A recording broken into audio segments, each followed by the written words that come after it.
Hello and welcome back to our channel. I am Luco90. In this video we will explain you the protocols and IATF guidelines for areas placed under Alert Level 1. The National IATF has placed Dumaguete City now under Alert Level 1.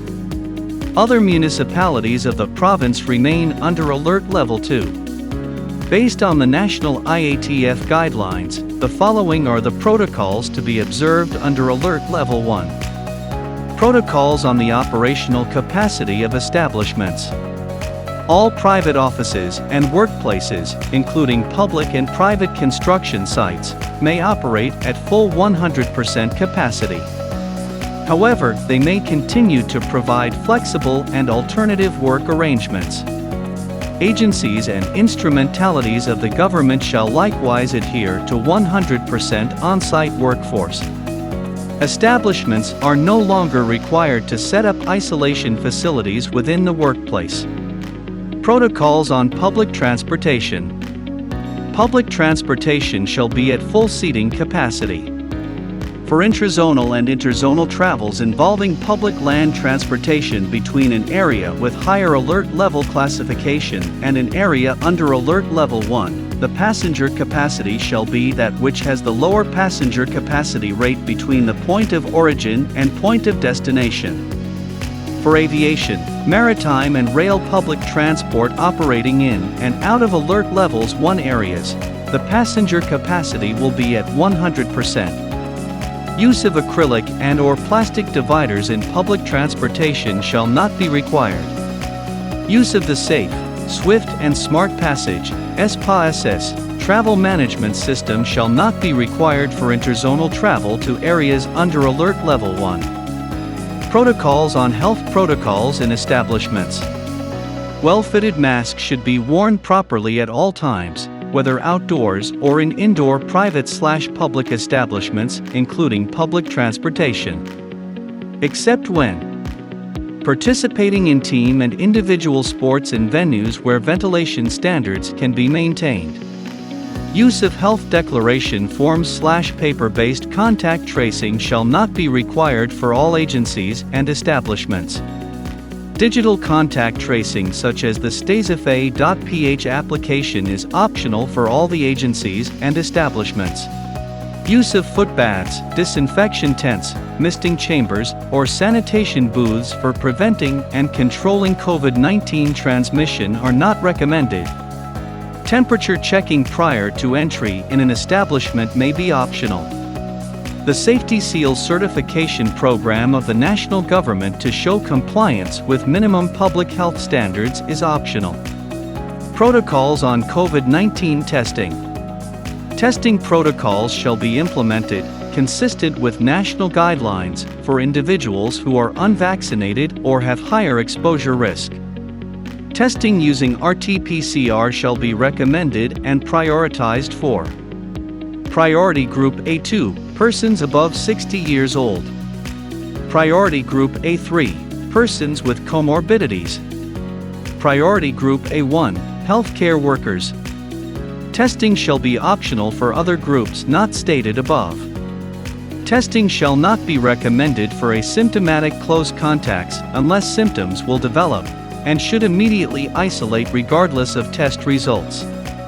Testing using antigen tests shall be recommended only for symptomatic individuals and in instances wherein RT-PCR is not available, consistent with previously issued guidelines.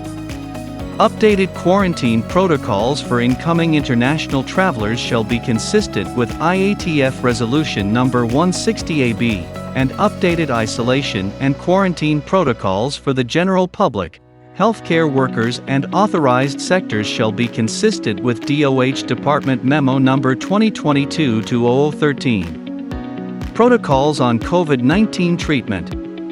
Close contacts, asymptomatic confirmed cases, and mild to moderate confirmed cases shall be managed at the primary care level, such as health centers, private clinics through face-to-face or teleconsultation. Confirmed cases with severe and critical symptoms shall be managed in the appropriate healthcare facility. In the case of reintegration, isolation can be discontinued upon completion of the recommended isolation period, provided that they do not have fever for at least 24 hours without the use of any antipyretic medications, and shall have improvement of respiratory signs and symptoms. For the purpose of claiming sick leave, health benefits, or other relevant processes wherein the proofs of COVID-19 management are necessary, medical certification may suffice, provided it should include the following minimum information: name of the patient, the severity of symptoms, diagnosis as probable or confirmed COVID-19, and date of the end of quarantine and/or isolation period. Protocols on showing proof of COVID-19 vaccination. Individuals 18 years old and above will be required to present proof of full vaccination before participating in mass gatherings or entry into indoor establishments, such as, but not limited to, in-person religious gatherings for necrological services, wakes, interment, and funerals for those who died of causes other than COVID-19, and for the cremains of the COVID-19 deceased. All indoor dine-in services of food preparation establishments such as kiosks, commissaries, restaurants, and eateries.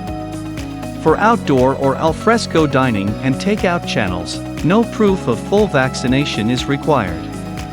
Fitness studios, gyms, and venues for exercise and sports. All indoor cinemas or movie houses operating at full capacity. Meetings, incentives, conferences, exhibition events, and permitted venues for social events such as parties, wedding receptions, engagement parties, wedding anniversaries, debut and birthday parties, family reunions, and bridal or baby showers. Venue with live voice or wind instrument performers and audiences such as in karaoke bars, clubs, concert halls, and theaters. Indoor ancillary establishments in hotels and other accommodation establishments. Venues for election-related events. Thanks for watching. Don't forget to hit the subscribe button so you don't miss out on any of our upcoming videos. I am Luco90 for Dumaguete Info Net Service.